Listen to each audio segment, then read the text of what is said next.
nimeipata kwa siku kubwa leo ni kwamba Aziz Ki ana asilimia kubwa kuweza kuondoka katika klabu ya Dar es Salaam Africans, na taarifa ambayo inaeleza kwamba Aziz Ki after the game of today au baada ya mchezo wa leo kuna asilimia kubwa kwamba anaweza akaondoka, na huu unaweza kuwa mchezo wake wa mwisho, namna ambavyo tunafahamu kwamba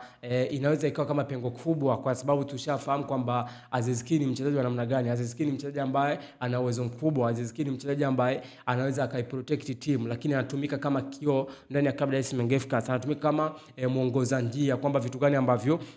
anaweza akavifanya. Kwa hiyo yes, utakubaliana kwamba Aziz Ki sio mchezaji wa kawaida, ataki midfielder ambaye ameonekana kuwa superb, ambaye ameonekana kuwa bora. Lazima uangalie zile moments ambazo amekuwa anazifanya, kwa sababu ukiniambia miongoni mwa ataki midfielder ambao kwenye NBC Premier League ambao ameonekana kuwa superb, ambao ameonekana kuwa bora, lazima nikwambie Aziz Ki anaweza akawa kwenye hiyo au wachezaji ambao wana uwezo mkubwa. Kwa hiyo nasema kwamba Aziz Ki anaweza akawa miongoni mwa wachezaji ambao wana uwezo mkubwa, na sio maybe kwenye coach cha Dar es Salaam Africans au sio kwenye coach cha Yanga. Lazima uzungumzie kwenye NBC Premier League, yani ukiwa unatafuta miongoni maybe mwa wachezaji bora au nyota bora ambao wameonekana kuwa superb, lazima nikwambie kwamba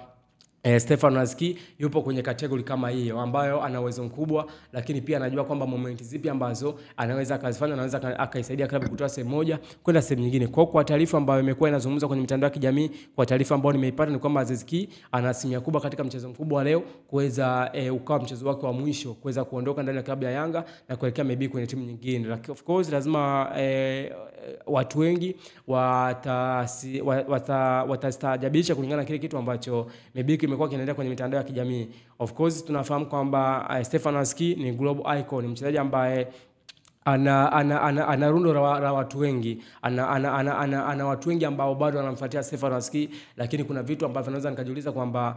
kama Aziz Ki akiondoka ndani ya klabu ya Yanga, basi ni mchezaji yupi ambaye anaweza akachukua nafasi ya Aziz Ki. Of course nitakubali kwamba wapo watu kama kina Chama Kratos, mchezaji ambaye ana uwezo mkubwa. Niuliza maswali mengi, watu wamekuwa wanauliza maswali mengi kwamba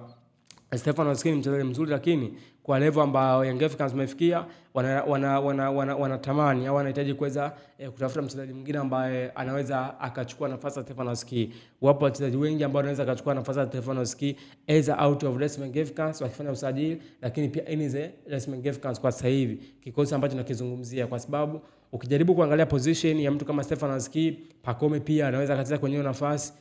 Chama Kratos anaweza akacheza kwenye hiyo nafasi. Kwa ni kama wachezaji wengi sana ambao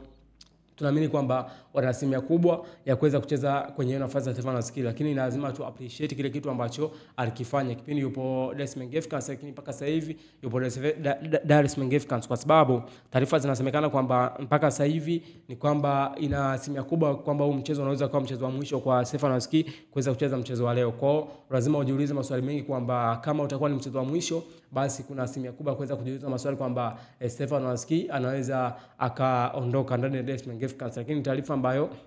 imeonekana kuwastua watu wengi kulingana na kile kitu ambacho kimekuwa kinazungumzwa.